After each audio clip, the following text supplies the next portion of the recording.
Shalom Ubracha, nous retrouvons avec la 11e Mishnah du 4e Pérec. La Mishnah nous dit Arba Achim, il y a 4 frères, Nesuim Arba Nashim, qui sont mariés à 4 femmes. Ce ne sont pas des sœurs, comme on l'a vu jusque-là.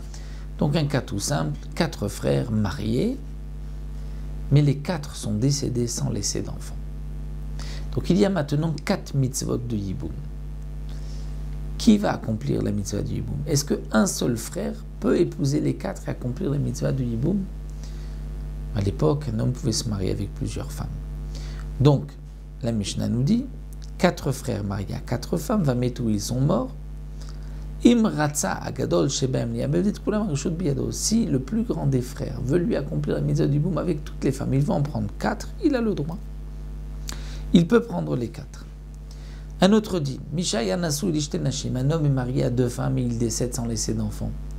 Est-ce que les 2 femmes devront faire Yiboum? Les 2 femmes devront faire Khalitsa? Non. Biata ou Khalitsata shelachat mem poteret sarata. Le fait de faire la Khalitsa à une des 2, ou de se marier et de faire une bia, une relation, de faire Yiboum à une des 2, va dispenser la rivale, la deuxième, de Yiboum ou de Khalitsa. Elle pourra immédiatement se marier avec qui elle voudra. Haïta achat kshera vachat psula. Mais si un homme est marié à 2 femmes, il est marié à 2 femmes, et une est cachère et l'autre est pasoul. Qu'est-ce que ça veut dire une est cachère et une autre pasoul? Une est cachère à un Kohen et l'autre est pasoul à un Kohen. C'est-à-dire un homme, Réhouven, lui n'était pas Kohen, mais il était marié à 2 femmes. Une divorcée et une qui ne l'était pas. Lorsque Réhouven décède, la divorcée de toutes les manières ne peut pas se marier avec un Kohen.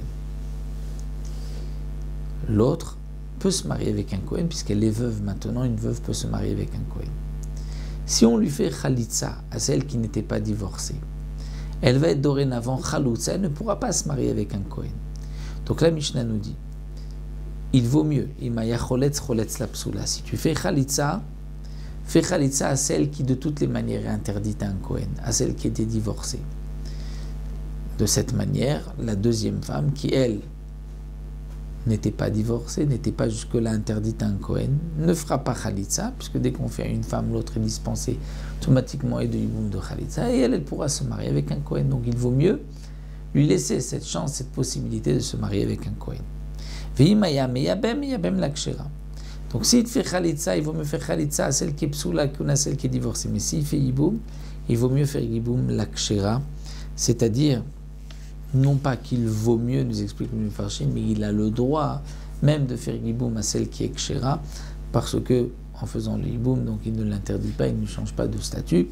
Donc c'est pour cela qu'il vaut mieux qu'il fasse, non pas il vaut mieux, dans la Khalitsa, il vaut mieux qu'il fasse à la psoula, mais dans le cas de Yiboum, il pourra faire Yiboum à celle qu'il voudra. Voilà, on se retrouvera Bezrat Hashem pour une autre Mishnah, pour la 12e Mishnah Bezrat Hashem la prochaine fois.